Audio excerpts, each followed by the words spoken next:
तो कि मैं 50 साल तक पहले ही मर जाऊंगा, यूं है जाएगा वो है जाएगा। जब तो कुछ टेंशन ना लग रही होगी कि मैं तो इतने दिन तक कह रहा हूँ कि कहीं काम धंधा सीख ले, काम कैसे करो जाए, नौकरी कैसी करी जाए, कैसे होवे, ये सब कैसे ना होवे, और खाने के ऊपर इतनी टेंशन लगी तो वो पापा मैं और मेरे दोस्त ने सलाह मिला ली है, हम जाएंगे कल कई कंपनी में इंटरव्यू देने और नौकरी लगाएंगे हम। रोज कह दे तुम मुझे इन बात नहीं कि नौकरी लगाएंगे ना नौकरी लगाएंगे। तेरी आज तक नौकरी लगी है? कभी दियो तेने अपनी जिंदगी में इंटरव्यू? कल जाते रहे हम इंटरव्यू देने। के टांगन ने तोड़ दूंगा, हाथन ने तोड़ दूंगा, ऐसा कर रहा खामखा की गुस्सा ना आएगी? एक बार बोल दी, 2 बार बोल दी, 3 बार बोल दी, बोलते ही जा रहा है कि भाई है ना अपना, तू भाई है ना अपना, जानना पहचान, मैं तेरा मेहमान।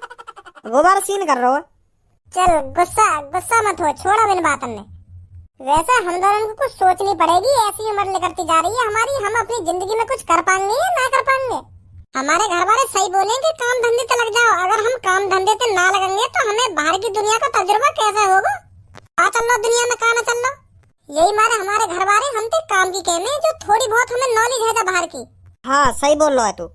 चल फिर तू अपने घर पहुंच और मैं भी अपने घर पहुंच रहा हूँ। मैं घर जाकर रिलैक्स होकर सोचूंगा हमें क्या करना चाहिए, फिर बताऊंगा मैं तेको, ठीक है? हाँ ठीक है ठीक है। आराम से जाइयो। हाँ ठीक है ठीक है। पापा एक बात बोलूं तुमसे? हाँ बोल बेटा, क्या बात है? वो पापा तुम्हारा इतना बड़ा कारोबार है, इतनी सारी कंपनी है और तुम इन सब ने अकेले ही संभाल ले हो, और तुम इतनी सारी कंपनी में संभाल भी सको और इतने साल से संभालते भी आ रहे हो। पर मैं यह बात सोच रहा हूँ 15-20 साल बाद तुम्हारा शरीर कमजोर पड़ जाएगा, तुम बूढ़े होने लगोगे तो तुम्हें थोड़ा मुश्किल पड़ेगा कंपनी संभालना। तो फिर हम दोनों भैया का फर्ज बने वह कंपनी संभालने को। सही बोल रहा हूँ ना पापा? और वैसे भी हमें ही संभालनी है आगे चल के वो कंपनी। हाँ बिल्कुल सही बोल रहे हो, तो तुम्हें तो संभालनी है वो कंपनी, और कौन संभालनी है? तो फिर पापा भज्जी आवारागर्दी करता डोल लो, तुम्हें न लगे वाकई इन सब चीजों पे ध्यान देना चाहिए? वाकई ना सोचनी चाहिए मैं क्यों आवारागर्दी करूं? मेरे पापा को इतना बड़ा कारोबार है, मैं उन सब चीजों में देखूं पापा क्या करे, कैसे संभाले इन सब चीजों में है।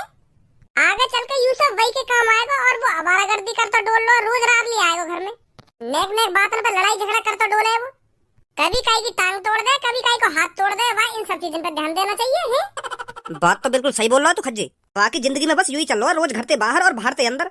वाने दुनिया देख ही ना है, दुनिया में क्या चल रहा है, लोग बाहर कैसे पैसा कमा रहे हैं, कैसे मजदूरी कर रहे हैं और कैसे खा रहे हैं, कैसे कमा रहे हैं।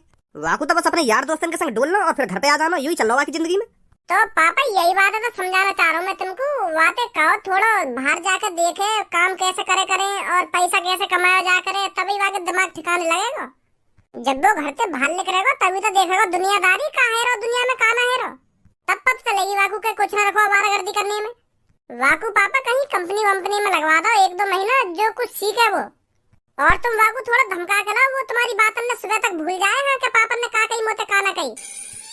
हाँ सही बोल रहा हो तू, सही बोल रहा है। आम दे आज वाकू घर पे।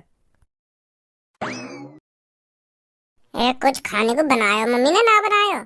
मम्मी आज कुछ खाने को ना बनाया दिखे तुमने?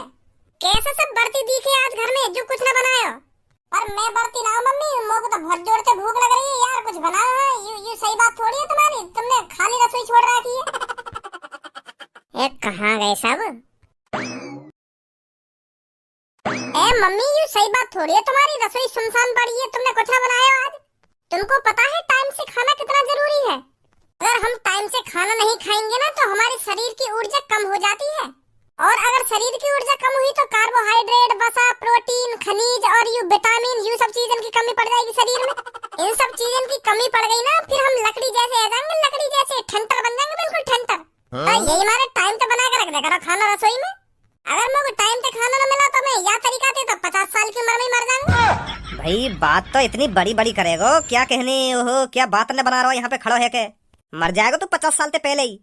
आज तो कुछ टाइम से रोटी न मिली तो कुछ टेंशन लगी कि मेरा कार्बोहाइड्रेट कम हो जाएगा, कि मैं 50 साल से पहले ही मर जाऊंगा, यूं है जाएगा वो है जाएगा। जब तो कुछ टेंशन न लग रही होगी कि मैं तो इतने दिन तक कह रहा हूँ कि कहीं काम धंधा सीख ले, काम कैसे करो जाए, नौकरी कैसी करी जाए, कैसे होवे, ये सब कैसे ना होवे, और खाने के ऊपर इतनी टेंशन लगी तो वो पापा मैं और मेरे दोस्त ने सलाह मिला ली है, हम जाएंगे कल कई कंपनी में इंटरव्यू देने और नौकरी लगाएंगे हम। रोज कह दे तुम मुझे इन बात नहीं कि नौकरी लगाएंगे ना नौकरी लगाएंगे। तेरी आज तक नौकरी लगी है? कभी दियो तेने अपनी जिंदगी में इंटरव्यू? कल जाते रहे हम इंटरव्यू देने। कुछ तैयारी है तेरी इंटरव्यू की? अरे पापा तुम भी के इंटरव्यू की तैयारी है ना तैयारी है, वो का पूछेगा मोते इंटरव्यू में, नाम पूछेगा और आधार कार्ड मांगेगा मोते, पैन कार्ड मांगेगा, है वो इंटरव्यू झड़ी लगा लेगा फिर मेरे को कंपनी में। क्या मेरा तैयारी होनी चाहिए? जब ही तो मैं तोते कह रहे हो कि घर से बाहर लेकर के देख ले दुनियादारी में का है रो का ना है रो। जब कल इंटरव्यू देने जाएगा ना तब पता चल जाएगी तुमको कितनी आसानी से लगे नौकरी। चुटकी में पास आके दिखाऊंगा तुमको इंटरव्यू में। हाँ मैं भी तुम्हारी खून हूँ, तुम मुझे यूं ही समझ रहे हो लल्लू पंजू है इंटेलिजेंट मैं भी खूब। जो कुछ भी वो मुझसे पूछेगा ना झेड़ी जवाब दूंगा झेड़ी। वो तो मुझको कल ही पता चलेगी तू कैसा इंटरव्यू देगा। कल ही बताएंगे तो फिर हम तुमको। अब भज्जी बिल्कुल लल्लू पंजू ही समझ रहा है कि वहाँ पे इंटरव्यू भी पास ना होएगा। देखिए मेरे को लगता है आपको थोड़ी और मेहनत करनी पड़ेगी।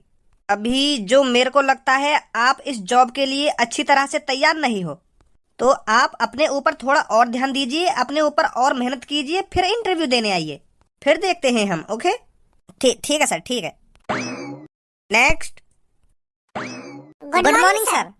Good morning. आप में से एक को अंदर आना था, एक एक करके इंटरव्यू होगा, आप में से एक बाहर जाइए। कोई बात ना सर जी, हम दोनों तो एक संग इंटरव्यू दे देंगे, हम दोनों दोस्त हैं। अरे वो बात तो तुम्हारी ठीक है, पर मैं इंटरव्यू एक एक करके ले रहा हूँ, तो आप में से एक बाहर जाइए। बड़वार कस भरो पड़ो तुम्हारे अंदर तो क्या एक जने को इंटरव्यू लिया जाएगा ना एक जने को इंटरव्यू लिया जाएगा। मोह बैठा तुम अपनी जगह ना, मैं एक संग 10 जने को इंटरव्यू लूं। साफ साफ क्यों ना कह रहे कि तुम यहाँ पे टाइम छोड़ रहे हो। एक जने को काम मतलब इंटरव्यू लेने को, ऐसा तो तुम पूरे दिन में कम से कम 20-25 आदमी को इंटरव्यू ले पाओगे। और जो बाहर 100-200 आदमी की भीड़ खड़ी है उनको क्या होगा। वो घर जाएंगे और क्या होगा। हमारी कंपनी में सिर्फ 15 लोगों की जरूरत है, तो हम 15 ही लोग लेंगे। ऐसा नहीं है यहाँ पर 500 लोग आ जाएंगे तो हमको 500 लोगों को भर्ती करना पड़ेगा। समझा कुछ नहीं समझा। अच्छा तो ये बात है, तो कोई बात ना, फिर गुस्सा मत हुआ। पर हम दोनों को तो एक संग इंटरव्यू ले लो है। अब तो मैं सच बताऊं तो हम दोनों जिगरी यार हैं, पक्के यार ना कह देना उन्हें, वो तरीका के यार हैं हम खेतन में टट्टी एक संग करने जामे, अगर कहे तो लड़ाई है जावे तो बाकी थूत एक संग खेते हम, तो मतलब जो भी काम करें हम एक संग ही करें। तो हमने सोची इंटरव्यू भी एक संग ही देंगे। अब तुम्हें सोचा तुम्हारा कोई जिगरी यार हो तो ऐसा हमारी तरह, तो तुम एक संग इंटरव्यू न देते हैं। हम दोनों की तो टट्टी भी एक दूसरे की शक्ल देख के उतरे, तो हम इंटरव्यू कैसे अलग अलग करके दे देंगे। चलो कोई बात नहीं, दोनों बैठो, दोनों का लेता हूँ interview. Thank you thank you. अब भी बैठिए। ना जी मैं खड़े है के इंटरव्यू दूंगा, मैं तुम जैसे बड़े लोगों के सामने कैसे बैठ सकूं। अरे नहीं बैठ जाइए, कोई बात नहीं। ना बैठूंगा, मैंने शपथ ले ली है, तुम मेरी कितनी भी खुशामद कर लो मैं बैठूंगा ही ना, यूं ही दूंगा खड़े है के इंटरव्यू। चलो कोई बात नहीं, तो अपनी क्वालिफिकेशन बताइए। क्वालिफिकेशन? अरे क्वालिफिकेशन मतलब योग्यताएं, विशिष्टताएं। अच्छा योग्यताएं विशिष्टताएं, बता दूंगा। मैं को बताऊं, मोए का बताओ क्या पूछ रहे हैं। सोच के जो मन में आ रही है वो बोल दे, फिर नौकरी न लगेगी। हाँ सर योग्यताएं बहुत ब्यूटीफुल शब्द, नाइस ब्यूटीफुल, बहुत प्यारा शब्द है योग्यता। सर योग्यता ये एक नेम है। ये नेम उसी लड़कियों को सूट करता है जो बहुत संस्कारी होती हैं। योग्यता के नाम में ही संस्कार झलक रहे हैं, तो सर बहुत बहुत सुंदर नेम है योग्यता। योग्यता तुम्हारे को समझ में भी आ रहा है मैं तुमसे क्या पूछना चाह रहा हूँ? मुँह बजाए जा रहे हो बस। आप जो आगे खड़े हो आप बताइए आपने क्या क्या किया है। मैं तो बहुत कुछ करा सर जी, मैं तुम्हारी जॉब के लिए बहुत परफेक्ट आदमी हूँ। हाँ मैं तो बहुत कुछ कर रहा हूँ। जैसे मैंने बहुत लोगों के थूत छेद रखी है, हाथ पैर और सिर बिर फोड़ रखे हैं बहुत लोगों के, तो बहुत मजा आवे इन सब चीजें निकलने में। कम से कम 100-200 आदमी के हाथ पैर तोड़ दिए होंगे मैंने। हाँ तुम यकीन न करोगे, मैं बहुत खतरनाक हूँ। पर शकल से बहुत प्यारा लगूं मैं। मेरी प्यारी सी शकल देख के कोई भी मुँह पर दादागिरी दिखाने लगे, फिर मैं वहाँ डाली डाल घूसा बजाऊं तो फिर पता चलेगा कि मैं कौन हूँ और क्या कर सकूं। फिर बाद में मेरे सामने हाथ पैर में जोड़ेंगे, भैया मुझको माफ कर दे, मैं तो तुमको बहुत भोला आदमी समझ रहा हूँ, तेन तो मेरे हाथ तोड़ दिए और टांग तोड़ दी, माफ कर दे भैया, मुझको माफ कर दे। इस गुंडागर्दी के अलावा भी और कुछ आता है तेरे पर? और जब मन करे मुट्ठी मार ले। अश्लील लड़के, शर्म नहीं आ रही तेरे को मेरे सामने ऐसी बात करने में? बाहर निकलो दोनों यहाँ से। अश्लील वाली क्या बात है? में जब तुम्हारा मन करता होगा तो तुम ना मारते होंगे मिट्टी, या में अश्लील का है ना? हर कोई क्या काम करे। अब सच बोल दिया तो तुम ऐसे कह रहे हो कि अश्लील ना अश्लील। मैं तो सच बता रहा हूँ तुमको, और मेरे पापा भी यह बातें कह रहे कि इंटरव्यू में सबको सच बोलियो। इतना भी सच बोलने के लिए नहीं कहा मैंने। मैं तुमसे पूछ के रहा हूँ और तुम पता नहीं मेरे को क्या जवाब दे रहे हो। कभी नौकरी करी है? ना। मजदूरी करी है? ना। कभी छोटी मोटी कंपनी में काम किया है? ना। तो फिर क्या किया है? मुट्ठी मार। चुप, एक शब्द मत लिखा दिया इसके बारे में। अब ऐसा चुपचाप बाहर निकल जाओ यहाँ से। ऐसे मत करो सर जी, लगा लो हमें कंपनी में। मैं पापन थे कह के आया जरूर पास होऊंगा। और तुम भगाने की बात कर रहे हो हमें यहाँ से। तू इंटरव्यू में पास होने की बात कर रहा है, तुझ जैसे को इंटरव्यू में घुसाना ही नहीं चाहिए। तुझ जैसे जिंदगी में कभी भी इंटरव्यू में पास नहीं होंगे। आ गया पता नहीं कहाँ से मुंह उठाकर इंटरव्यू देने। अब ज्यादा बेइज्जती न करे तुम हमारी। आज तुम जितना कुछ मुंह से बोल गए हो ना, इतनी मैंने काहे की ना सुनी। बाहर निकल यहाँ से। नौकरी देगो ना देगो यूं बता पहले तू हमें। अब बाहर निकल जा, ना मिलने की तेरे को नौकरी।